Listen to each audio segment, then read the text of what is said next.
Hey there, avid listeners. Thanks again for tuning into Sin's Workshop. Hope you all have a wonderful day. Today we're going to be talking about Angel of the Overpass, the third novel in the Ghost Road series by Sheenan McGuire. You know, I know how to say that name, and for some reason I'm just now screwing it up. In any case, I have to say, I love this book so much. It was such a good book. So, I loved the Ghost Roads series as a whole. Let me start by saying that. I think McGuire did such an excellent job with creating this dynamic between Rose and Bobby Cross. And, it was so good. It was so well done. It was mind-blowingly amazing. And that's what I liked about it. I love Rose herself because I think the author did such an incredible job with bringing Rose to life. I mean, Rose is, if you were to pick up a hitchhiker, I think Rose really is that hitchhiker. She's telling the story and she's addressing the reader, but it doesn't feel like she's breaking the fourth wall. It just feels like she's telling a story. It feels as though Rose is sitting next to you in a car telling you her story while you drive her to where she needs to go. That's what I thought was really great about her voice, how she just lures you into her internal narrative and into the story, because she is a hitchhiking ghost. She is the phantom prom date, the angel of the overpass, and she's gone on such an extensive journey in this trilogy. Even this book, it's just unpredictable. You don't know how it's going to end. When it does end, it feels natural. And I love that. I love it when a story just flows naturally. I just reviewed another book like that where it's just such a natural outcome of the story. You're like, well, the story couldn't really have gone any other way. And if it did, would I have liked it as much, I love Rose's end because I think everything in the entire series was building up to this point. And that's what I thought was so breathtaking. That's what I thought was so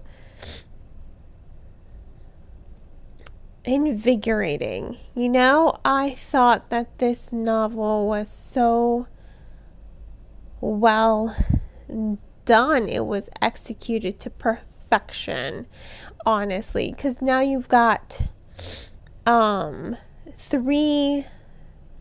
high-powered female deities who are backing behind Rose. So the story goes, the Crossroads gave Bobby Cross his car for him to stay young and youthful forever. So he's not dead, but he can see ghosts because that's what his car is designed for. In order to stay young, fine. Here's a car. You gotta take lives for your youth and eat their ghosts. So that's what he does. He runs people off the roads, and that's how he killed Rose back in the 1950s. On her way to her prom, ran her off the road, killed her. She became a hitchhiking ghost. And he's been after her ever since because she's the one ghost that got away.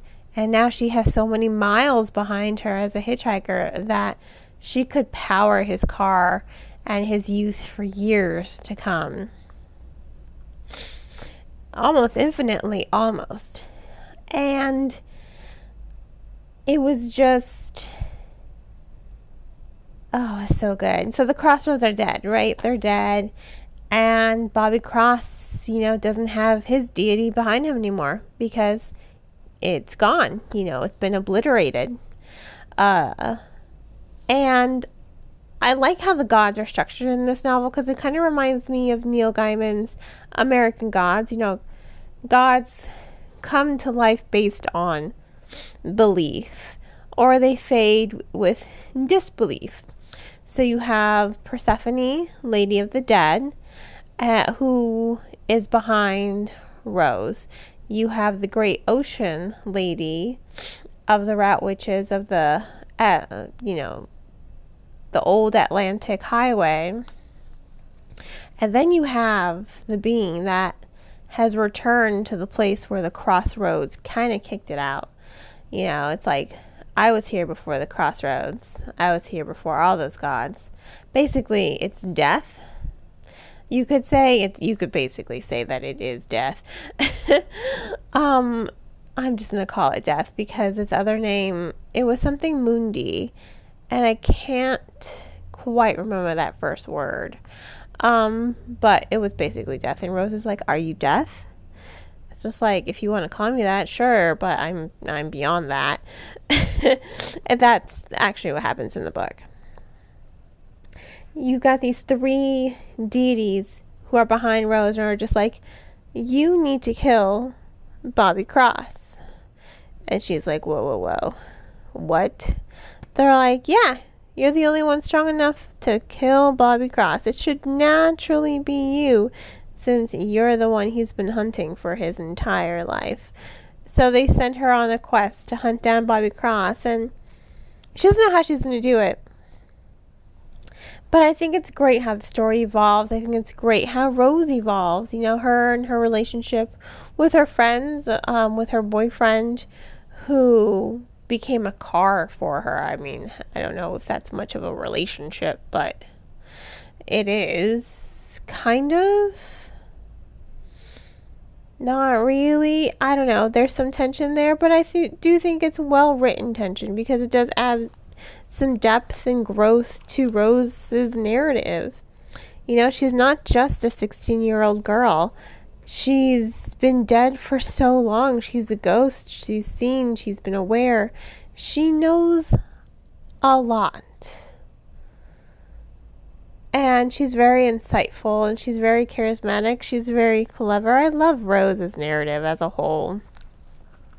And I love how she's grown. I love her ending. I was just like, that's a good ending. I loved it. It was great. I just loved this book. I'm so sad it's over, but I'm happy at the same time because I do think it was such a perfect way to end the story. Like, if you're going to go out with a bang. Go out before you become ruined. And I think that's what happened here. The author had an idea. She had a beginning, middle, and end. And all 3 parts to this journey overall were so well written and structured. They flow together. They fit together. This is a series. I got each book as an arc from the publisher, but honestly, I would love to own all 3 books. I would love to own all 3 books and have them on my shelf for future generations, because this is why I keep my books. They're not just for me, they're for my children's children. You know what I mean? I want to share my experiences with, future generations. And this is definitely a series that I would love to share with future generations. I think, God, it was good. Sorry, I can't get over it. It was just, it was so good. It was so well written. It was so well done. I love Rose. She's great. Her ending, that was phenomenal. And that scene, that final scene between her and Bobby, you're just like, you kick ass, girl. And she does. She kicks so much ass. She's just, it was good. It was good. It was good.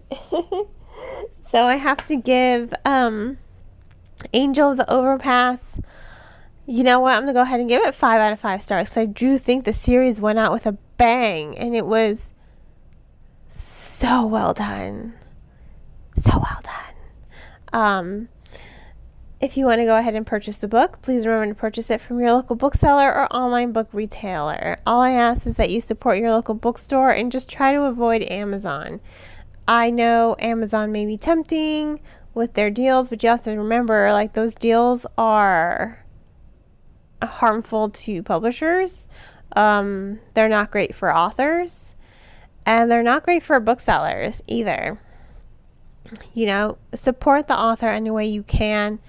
But a lot of bookstores have membership programs you can be a part of to get those discounts as well. So just support your booksellers.